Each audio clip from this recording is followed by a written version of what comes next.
Welcome to the Parenthood Collective podcast. Mené par des experts, nous partageons des discussions enrichissantes et des échanges inspirants. Get your latte or your ate and let's get started.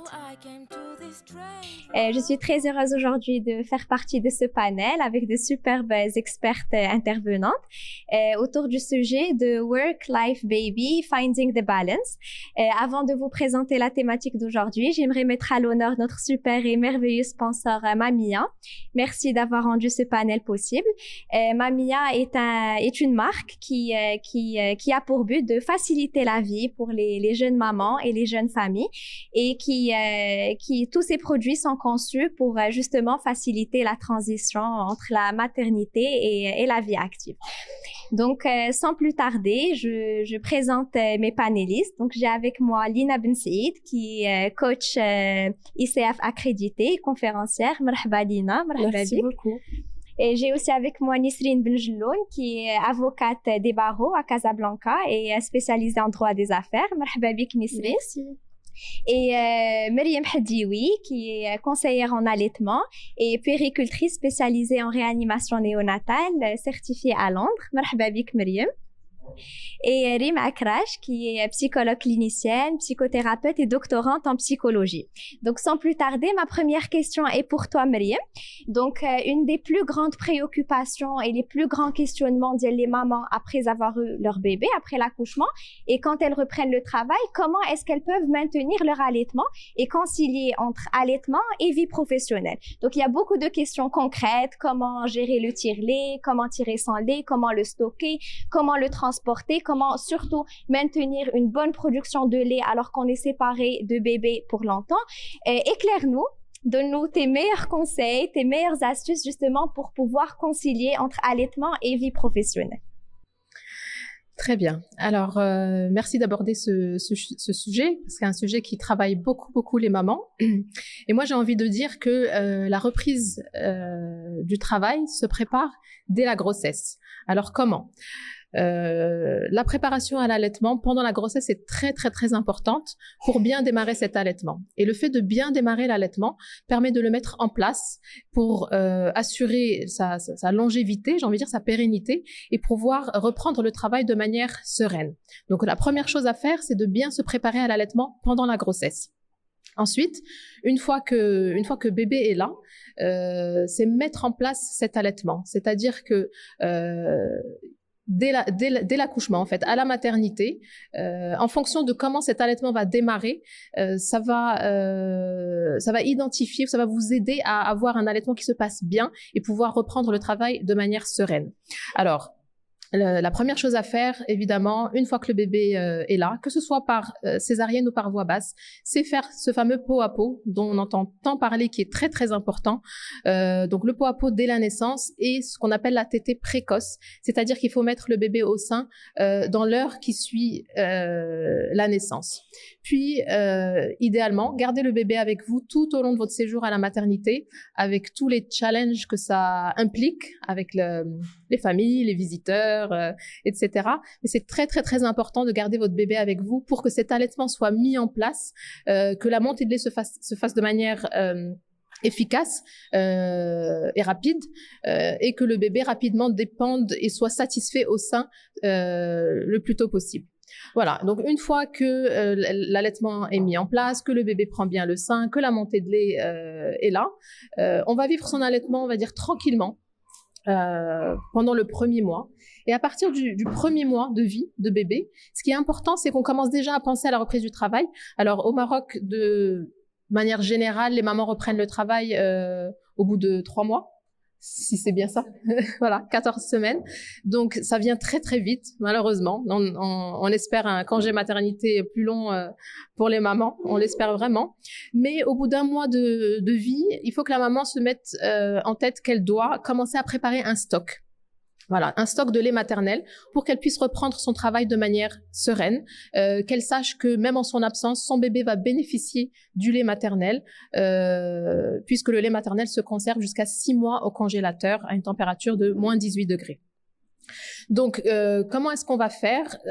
Tout simplement, évidemment, la priorité, c'est de nourrir son bébé, s'assurer qu'il évolue de manière correcte, qu'il prend du poids, qu'il grandit, qu'il est éveillé, etc.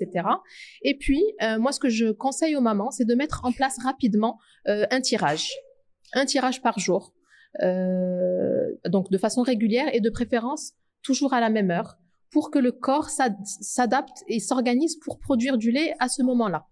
Donc, pardon, هي مازال في الدار مورا un mois و le bébé مازال معاها وكتوجد له ستوك كتجبد الحليب ديالها. Exactement. مثلا غنقولوا لها كل نهار alors كنعرفوا بلي الحليب كيكون كثر في الصباح كيكون ماما نسات وارتاحت مهم على حسب البيبي كي داير حسب البيبي en tout cas كتكون نسات شي شويه غنقول لها مثلا غادي تبداي تستعملي التيغلي كل نهار مع 10 الصباح. من طبيعه الحال السؤال اللي غادي يرجع ولكن الا انا درت لو تيغلي ولو بيبي ديالي فاق 10 دقائق من مورا لو تيراج واش غادي يلقى الحليب واش ما غاديش يلقى الحليب. خصكم تعرفوا بلا لو بيبي كيكون بلوز افيكاس كو لو تيغلي. دونك اون مي اون بلاس هاد الوقيته بون انا كنت 10 الصباح نقدر 9 ل 11 ماشي مشكل نقولوا ل 10 الصباح elle va commencer à tirer son lait tous les jours وغادي تلاحظ بلا نهار ورا نهار غادي داك الحليب يبدا يكثر. غتقول لك لا راه ما كنجبد والو لو بيبي يلاه رضاع j'ai pu avoir 30 ml ولا 40 ml mais jour après jour on va voir que cette quantité augmente puisque le corps s'adapte et s'organise pour produire du lait à 10 heures du matin. دونك هي مازال في الدار وكتبدا دير لو تيغلي اللي من بعد غادي تقدر ديرو في لو كونجيلاتور وغيقدر يبقى ليها pendant 6 mois. Voilà, donc première chose, un tirage le matin pendant à peu près une semaine. Ça permet au corps de s'adapter et pour que bien sûr le bébé يبقى يشبع وماشي يبقى faire tout ça parce qu'on a tiré le lait. Ensuite, après ça, on va mettre en place un deuxième tirage qu'on va espacer du premier. Donc si on fait par exemple le premier à 10 heures du matin, on peut faire le second vers 15 heures ou 16 heures. Et pareil, on l'installe et on poursuit cette routine encore pendant une semaine ou 10 jours. Puis, un troisième tirage en début de soirée ou en fin de soirée ou avant de dormir. Et en général, les mamans qui suivent ce rythme, dès le premier mois, en général toujours entre 4 et 6 semaines, en général, elles vont avoir un stock qui est suffisant pour déjà assurer une reprise du travail sereine. Et le premier stress qui est les mamans, elles n'ont pas forcément envie d'introduire le lait artificiel. Donc, on prépare un stock avant la reprise du travail. Donc ça, c'est le première étape. Alors, j'en profite pour parler du tire-lait Mamia. On est très content d'ailleurs qu'une marque marocaine nous accompagne et facilite la vie aux mamans parce que la reprise du travail, c'est vrai que c'est un grand challenge. Et très souvent, le problème, c'est le tire-lait. Alors, avec le tire-lait main libre, elles peuvent très bien allaiter le bébé et tirer en même temps, vaquer à leurs occupations, préparer à manger, se brosser les dents ou autre, tout en tirant leur lait. Donc, il est vraiment très, très pratique. Il faut savoir qu'il y a différentes tailles de tétrelles. C'est très important d'avoir la bonne taille de tétrelle parce qu'il y a des mamans souvent qui disent « Moi, je tire mon lait, mais je récolte rien. Mais quand mon bébé tète et tout se passe bien, souvent, il suffit simplement de changer la taille de tétrelle et tout rentre dans l'ordre. »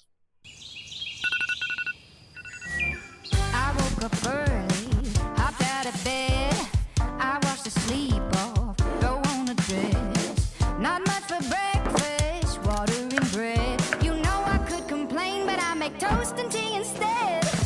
I dial my mom to say hello. Cause when you love someone, you gotta let them know. I'm feeling grateful for living life. Looking at. Turn up the music. I wanna dance. Gather my friends around. Come on, let's make a plan. We'll bring the good times. You bring the food.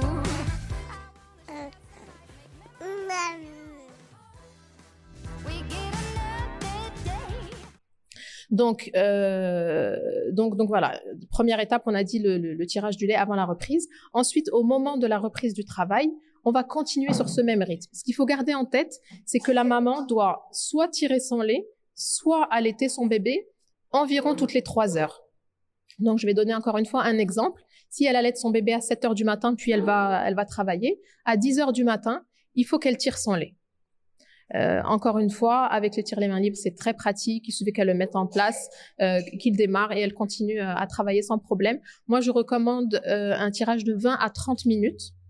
Évidemment, quand on a le double pompage, ça facilite la vie, puisque en 30 minutes, c'est réglé.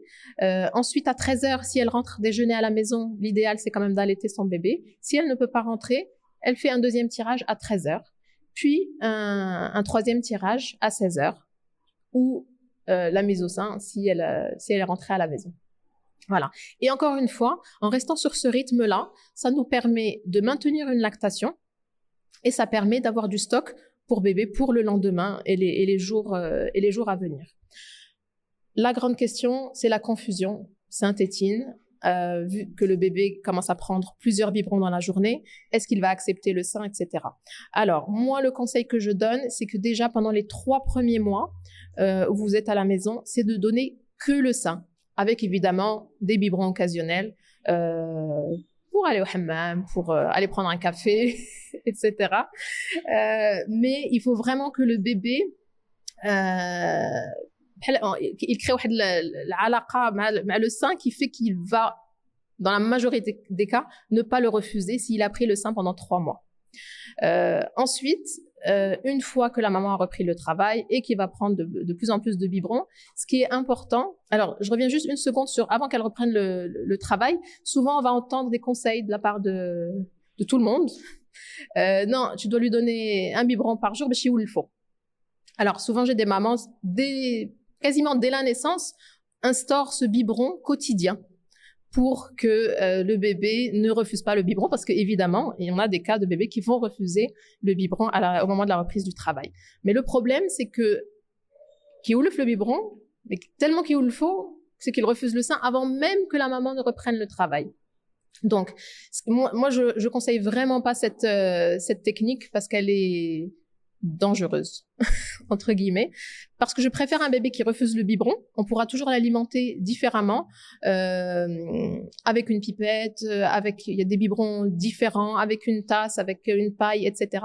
Par contre, un bébé qui refuse le sein, c'est très très très difficile de revenir en arrière. Je vois des mamans qui font oui avec la tête, donc ça sent le vécu. Donc on n'introduit pas le biberon avant la reprise du travail pour que le bébé ait où il faut.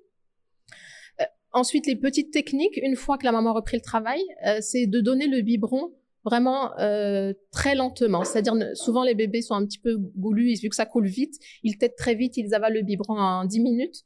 Et c'est comme ça qu'on installe un petit peu cette confusion.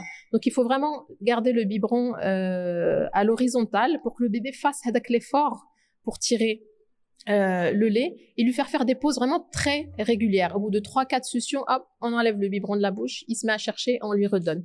Ça lui donne l'impression de devoir fournir un effort pour le biberon, autant, voire plus que quand il est au sein. Donc tout ça, c'est pour éviter la confusion Saint-Étienne. Voilà, et souvent j'ai la question, quand est-ce que je peux arrêter de tirer mon lait ? Eh ben, à 1 an. C'est long, mais c'est nécessaire pour que la lactation soit maintenue et pour que le bébé continue évidemment à bénéficier du lait maternel jusqu'à 1 an, parce qu'il faut savoir que le lait maternel, malgré la diversification alimentaire, reste l'aliment principal de bébé jusqu'à ses 1 an. Before 1, food is for fun. Donc, il faut absolument que le lait maternel reste prioritaire. Et pour qu'il en ait au quotidien, il faut que la maman tire son lait. Okay. Et Myriam, pour les femmes enceintes, le matériel elles devraient prévoir pour pouvoir assurer un bon tirage. À part le tire-lait, qu'est-ce qu'il y a d'autre comme supplies to have? Alors, la femme enceinte, elle doit avoir une crème pour les mamelons. Très important. D'ailleurs, moi, je conseille toujours d'hydrater les seins comme on hydrate le reste du corps pendant la grossesse et s'assurer que le mamelon soit bien hydraté, surtout le dernier mois avant l'accouchement, parce que très souvent, je vois à la clinique des mamans qui ont un mamelon qui est vraiment très, très, très déshydraté, très sec, et ça favorise évidemment les crevasses, ce qui est très douloureux et des fois conduisent à l'arrêt de l'allaitement de manière précoce. Donc, une bonne crème d'hydratation des mamelons, donc un tire-lait, évidemment, qu'on ne va pas utiliser dès la clinique, mais dès 1 mois, environ. Moi, je conseille beaucoup le recueil lait. Alors, le recueil lait, est-ce que je peux avoir... Non, oui. Alors, le recueil lait permet de recueillir son lait, comme son nom l'indique, mais sans stimuler. C'est-à-dire, c'est comme une ventouse qu'on met sur le sein dès la montée de lait. Très souvent, au moment de la montée de lait, la maman produit plus de lait que ce que le bébé va boire. Mais on n'a pas envie d'utiliser le tire-lait à ce moment-là pour ne pas surstimuler. Par contre, on aimerait bien drainer ce lait qui est là et pourquoi pas le stocker et démarrer son petit stock.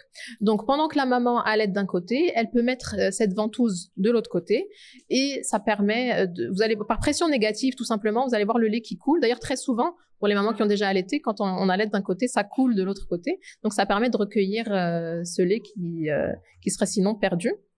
Donc au moment de la montée de lait ou à chaque fois que le bébé tète, vous pouvez le mettre de l'autre côté. Donc ça, c'est très important. Donc le recueil lait. Alors le coussin d'allaitement pour le confort, très important, le confort de la maman. Et puis Bon, les sachets de conservation, les sachets de conservation, exactement, les sachets ou bien les pots de conservation, très important pour évidemment pouvoir stocker son lait. Alors ça, c'est bien de l'avoir dès le début, pareil, parce que si vous utilisez le recueil lait, vous allez avoir besoin de stocker ce lait, puisque ce lait, on va pas le donner au bébé. Pourquoi on va pas le donner au bébé? Même si c'est du colostrum, vous pouvez, enfin en général, c'est pas du colostrum, c'est plutôt du lait transitoire. Parce qu'au moment de la montée de lait, c'est un peu entre les deux. On va pas lui donner parce que si on lui donne cette quantité, il va dormir plus longtemps et les seins vont s'engorger et on doit recueillir et on va lui redonner. Et du coup, la maman va plus mettre le bébé au sein, elle va juste recueillir et lui donner. Donc ce surplus de lait, on va le congeler. Donc sachet ou pot de conservation. Voilà. C'est tout ce qu'il faut en tout cas pour démarrer. Super. Merci beaucoup مريم, c'est clair. كنتمناو هاد الحلقه تكون نالت الاعجاب ديالكم. ما تنساوش ديروا ابوني باش ما تفوتكم حتى حاجه من الحلقات الماجيه، وشاركوا هاد البودكاست مع الامهات والاباء وكل اللي غادي يهموا الموضوع باش تعم الفائده. Until next time, take care of yourselves, stay connected and enjoy the process.